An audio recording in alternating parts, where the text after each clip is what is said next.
Welcome back to the 3 a.m. tapes. Please comment at what time are you watching this. I didn't move to the Vale for the community. I moved there because the map showed it as a blank space between two high, jagged ridges of the Pennines, a place where the wind sounded more like a long, tired breath than a gale. My cottage was at the very end of a dead-end track, built of the same dry stone that made up the miles of crumbling walls crisscrossing the hills. In the first week, I noticed the silence. It wasn't a natural quiet. It was a heavy, expectant stillness. There were no birds, no crows, no sparrows, just the occasional sheep that stood perfectly still on the horizon, watching. I remember the first time I met Mr. Thorne, the only neighbor I ever saw. He was standing by one of the old walls, his hands buried deep in his coat pockets. He didn't wave. He just nodded once and said, "Keep the walls tight, son. The weight keeps things where they belong." I thought he was talking about the sheep.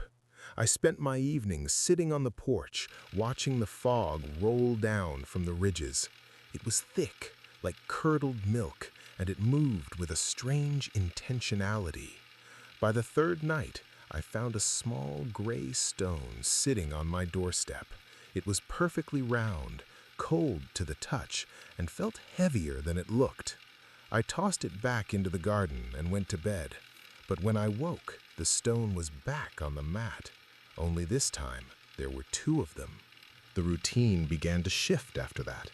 I'd wake up and find the stones everywhere, on the windowsills, at the foot of my bed, tucked into the pockets of my jacket hanging by the door. I'd clear them out, but by evening I'd find more.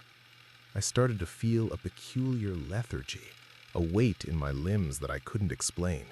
I told myself it was the altitude or the dampness of the old house.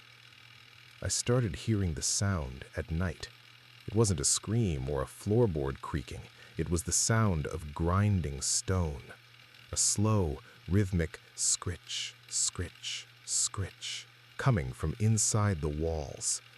One night I stayed up with a flashlight, determined to catch the source. As I sat in the kitchen, I noticed something odd about the pantry wall. The stones weren't just sitting there, they seemed to be fitting together more tightly than they had the day before. The gaps where the mortar had crumbled were gone. The wall looked smoother, more solid, and somehow closer. I walked to the front door, wanting to clear my head, but the handle felt cold, unnaturally cold. When I looked out the window, the fog wasn't just in the valley anymore. It was pressed against the glass, white and featureless. I couldn't see the track or the ridges. I couldn't even see my own porch. I realized then that I hadn't heard the sheep in days. There was only the sound of the stones grinding softly behind the wallpaper, adjusting themselves in the dark. It's been a month now, I think. Time feels different when the light doesn't quite reach the floor anymore. The cottage has grown smaller. The walls have moved inward by at least a foot. The stones thick and gray, pulsing with a slow tectonic heat. I don't try to throw the stones out anymore. My pockets are full of them. They feel like part of my own weight now. Last night, I saw Mr. Thorne through the window, or what I think was Mr. Thorne. He was standing in the fog, but he didn't look like a man anymore. He looked like a pile of gray shale stacked in the shape of a person, perfectly still, perfectly settled. I understood then what he meant by the mending. This place doesn't like gaps. It doesn't like the hollow spaces where air and breath can get in. It wants everything to be solid. My fingers feel stiff today. When I look at my skin in the dim light, it has the color of wet limestone. I tried to speak, but my voice felt like gravel rattling in a tin cup. I'm not afraid exactly. It's more of a profound, heavy tiredness. I'm going to sit in the armchair now. The walls are only a few inches from my shoulders, and they feel warm, like a blanket. The grinding sound has stopped. The stones have finally found where I belong. I think I'll just close my eyes and let the weight finish the work.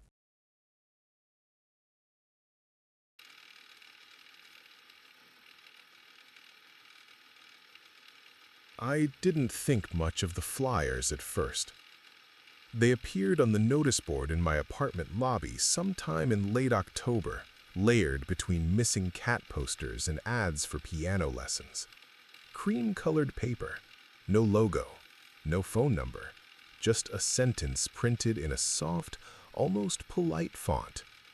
Open meetings. All are welcome. Thursdays at 9. There was an address at the bottom, a community hall a few blocks away. I walked past it every day on my way home from work. I only noticed the flyers because they kept coming back.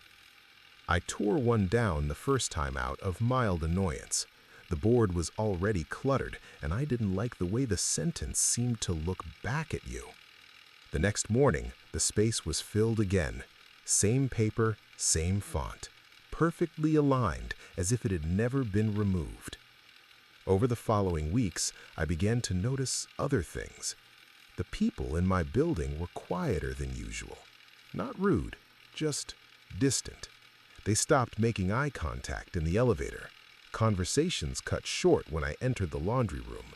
Someone on the floor above me started vacuuming every Thursday night at exactly 9. That part bothered me more than the flyer. I started listening for patterns, the hum of pipes, footsteps in the stairwell, doors opening and closing in sequence. I told myself it was stress or sleep deprivation, or the way routine can trick your brain into finding meaning where there isn't any. Still, every Thursday at 9, the building felt hollow, as if something important was happening somewhere else. The night I decided to follow the address, I didn't tell anyone.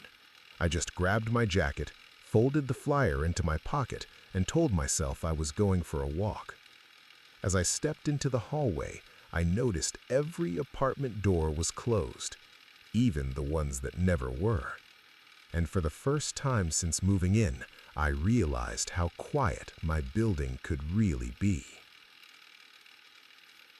The community hall lights were on when I arrived, glowing softly through the frosted windows. No music, no voices, just the low electrical buzz of fluorescent bulbs. I almost turned back. The door was unlocked. It opened without a sound.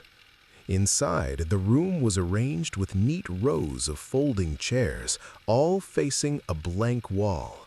No stage, no podium, just chairs. About 30 of them. Most were already occupied. Everyone sat perfectly still. Not stiff, not rigid, just settled. Like they'd been waiting a long time and had finally gotten comfortable with it. A woman near the back noticed me and smiled. It wasn't forced. That's what unsettled me. It was the kind of smile you give someone you recognize but can't place. I took a seat near the aisle. No one spoke, no one looked at their phones. The clock on the wall clicked over to 9:01. Then, without warning, everyone stood up at once. No cue, no signal. They turned to face the wall. I followed, mostly out of instinct. For a long moment, nothing happened.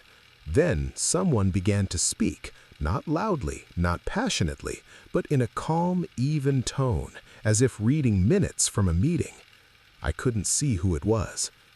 They talked about alignment, about listening carefully, about how most people go their whole lives mistaking noise for meaning.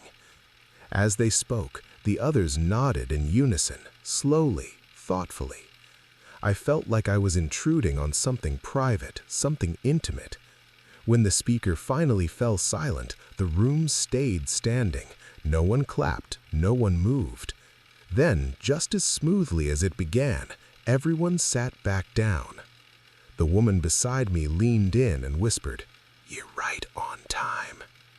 I wanted to ask what she meant, But before I could, the lights flickered once, and the meeting was over.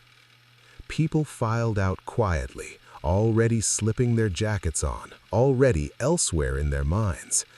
As I stepped back into the cold air outside, I realized something that made my stomach tighten. No one asked for my name, and somehow they already knew when I would come. After that night, things started changing faster. I began waking up a few minutes before my alarm every morning without fail, always calm, always alert. On Thursdays, I found myself checking the time more often, my body already bracing for 9. The flyers stopped appearing in my building. Instead, people started leaving their doors slightly open on Thursday evenings. Just a crack, enough to let light spill into the hallway, enough to remind you that you weren't alone. I went back to the meetings, not because I was curious, because it felt expected. Each time, the same chairs, the same wall, the same quiet voice speaking about listening, about how peace comes from shared understanding. No one called it a cult. No one asked for money. No one told me what to believe. They just adjusted me. I noticed it in small ways. The way my thoughts slowed, the way doubt felt unnecessary, the way being alone started to feel inefficient. Last Thursday, I didn't go. I stayed home, lights off, phone silent. At 9:02, there was a knock at my door. Gentle, patient. I didn't answer. The knocking stopped after a while. I waited longer, an hour, 2. When I finally looked through the peephole, the hallway was empty. This morning, there was a flyer taped neatly to the inside of my door. Cream-colored, soft font. Open meetings, it read. All are already welcome. Tonight is Thursday. I keep checking the time, telling myself I've made a choice. But the hallway light just turned on by itself, and somewhere down the corridor, a door is opening slowly, like it's making room for me.